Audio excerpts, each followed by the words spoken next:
अस्सलाम वालेकुम जी।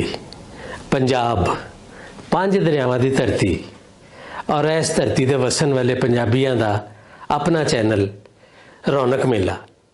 असी तुहानूं अपने चैनल च वैलकम कहने हैं। साडा यह चैनल सारी दुनिया ते वसन वाले पंजाबियों वास्ते एक सोर्स ऑफ इन्फॉर्मेशन के तौर के उत्ते असी तुहानूं तुहाडे वास्ते लैके आ रहे हैं।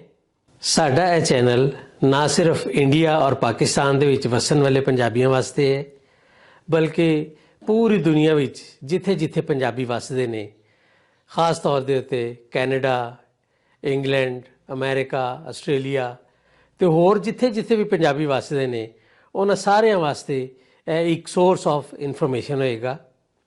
वैसे भी कहते हैं कि जिथे चार पंजाबी इकट्ठे हो जान उत्थे पंजाब वसा लेंदे ने, ते पंजाब साडा सारी दुनिया उत्ते वसदा है। जिथे जिथे पंजाबी वसदे ने उत्थे उत्थे पंजाब वसदा है। ते साडा यह चैनल रौनक मेला हर उस पंजाबी वास्ते है जिहदे दिल विच पंजाब है, जिहदे दिल विच पंजाब वास्ते प्यार है। इस जगह तो हर बंदे नूं प्यार, मुहब्बत और अमन का मैसेज मिलेगा। असी अपने चैनल राहीं तुहानूं पंजाब दा कल्चर, पंजाब दी हिस्टरी, पंजाब दा फोक और पंजाब दे नाल जुड़े हुए जेड़े भी मेले ठेले और जेड़े भी इवेंट्स हुंदे ने, फैसटिवल्स हुंदे ने, पंजाब दे भी लोग किस तरह रहिंदे ने, किस तरह इन्हां दा लाइफ स्टाइल है, असी वो सारियां चीज़ां इस चैनल दे राहीं तुहाडे तक पहुँचावांगे।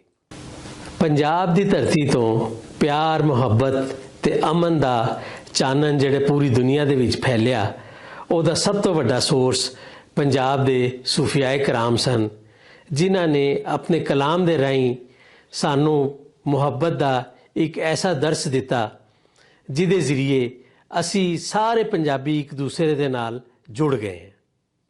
पंजाब दे सूफियां दा यह कलाम मुख्तलिफ सूफी सिंगर्स के जरिए भी असी तुहाडे तक पहुँचावांगे और असी उन्हां दा कलाम पढ़ के ते उहदा मतलब भी तुहानूं समझाउण दी कोशिश करांगे, ताकि असी सिर्फ उन्हां दा कलाम सुनन दी हद तक ना रहिए, बल्कि असी यह भी समझिए कि वो अपने कलाम के जरिए और अपनी शायरी के जरिए सानू मैसेज की देना चाह रहे हैं।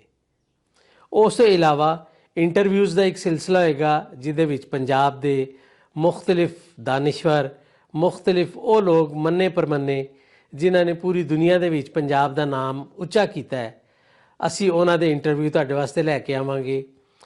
पंजाब दे जिन्ने भी लोक फनकार ने जिहड़े पूरी दुनिया विच जाके परफॉर्म करते हैं, असी उन्हां दी परफॉर्मेंसिस भी तुहानूं दिखावांगे।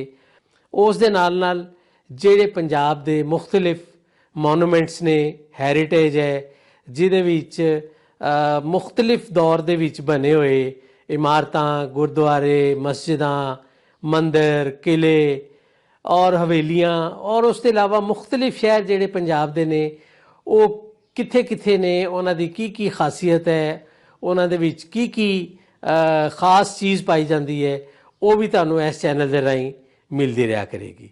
साडी कोशिश यह होएगी कि साडा आने वाला हर प्रोग्राम बाकायदा रिसर्च करके और बाकायदा प्लान करके रिकॉर्ड करके ते डिटेल दे नाल तुहानूं पेश किया जाए, ताकि वो एक प्रॉपर तुहानूं इन्फॉर्मेशन जिहड़ी है उहदे जरिए मिले और तुहानूं ट्रू नॉलेज जिहड़ा है वो ट्रांसफर किया जा सके। तुसी अपनियां तजावीज़ और अपना फीडबैक कमेंट्स के जरिए भी दे सकते हो, व्हाट्सएप सानूं कर सकते हो और सानूं ईमेल भी दे सकते हो। सानूं बड़ी खुशी होएगी कि तुसी साडे नाल जुड़े रहोगे। तुसी दुनिया च जिथे भी रहिंदे हो, तुसी सानूं सबसक्राइब करो ते नोटिफिकेशन बटन भी प्रेस करो, ताकि साड़ियाँ आने वाली वीडियोज़ जिहड़ियां ने उहदे बारे तुहानूं इन्फॉर्मेशन मिलती रहे। असी कोशिश करांगे कि साडे आने वाली हर वीडियो तुहाडी तजावीज़ और तुहाडी सुजैशनस की रोशनी दे विच मज़ीद इंप्रूव हो के तुहाडे तक आंदी रहे। अपना ख्याल रखो, अपने परिवार का ख्याल रखो, अपने गुआंढियों का ख्याल रखो, तो इंशाअल्लाह सुखी वसो। रब रखा जी।